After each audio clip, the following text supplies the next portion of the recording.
এক রাতে গ্রামে হুলুস্থুল পড়ে গেল। রমেশ রেগে গর্জে উঠল, তারা, এই চোরদের তারা, বেরাও এখান থেকে, কিছুই আর রাখা যায় না এই ঘরে। সীমা লাঠি হাতে চিৎকার করে ওঠে, সব খাবার, খেলনা, এমনকি আমাদের ঘুম পর্যন্ত চুরি হয়ে যাচ্ছে। হায় রে কপাল, একটা শান্তির ঘর চেয়েছিলাম, তাও রইল না।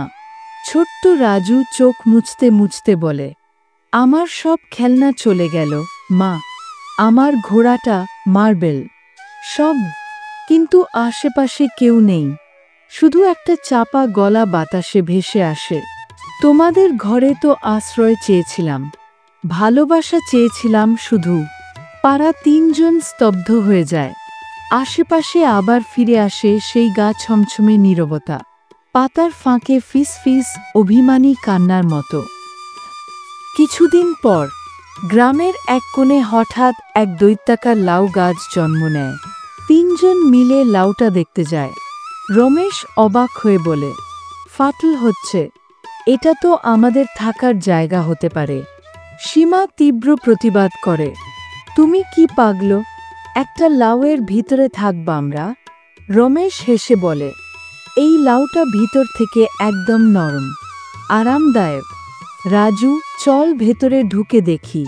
তারা মজা করতে করতেই লাউয়ের ভিতরে ঢুকে পড়ে।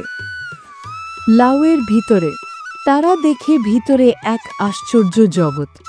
রঙিন কাঠের ঘোড়া, বেলুন, মার্বেল, ছোট ছোট আসবাবপত্র, একটা সত্যিকারের রূপকথার বাড়ি। রাজু খুশিতে চেঁচিয়ে ওঠে, মা, এটা তো স্বপ্নের মতো।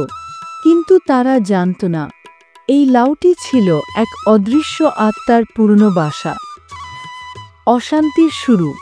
হঠাৎ এক রাতে রান্নাঘর খালি হয়ে যায়। সীমা অবাক হয়ে বলে, সব মশলা কোথায় গেল? রান্না করব কি দিয়ে? রাতের বেলা লাউয়ের ছাদে খসখস শব্দ হতে থাকে।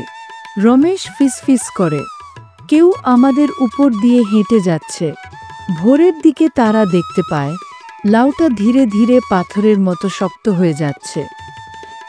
ভয়ের চূড়ান্ত মুহূর্ত। রমেশ মনে করে তার ঠাকুমার কথা, ভূতপ্রেত গরম জল সহ্য করতে পারে না। সে সীমাকে বলে, গরম জল আনো, ছাদে ঢালো। সীমা গরম জল এনে ছাদে ঢালতেই বাতাসে ভেসে আসে চিৎকার। এইভাবে এক আতঙ্কের গল্প শেষ হয়, আর হয়তো শুরু হয় অন্য এক নতুন ভয়ের কাহিনী।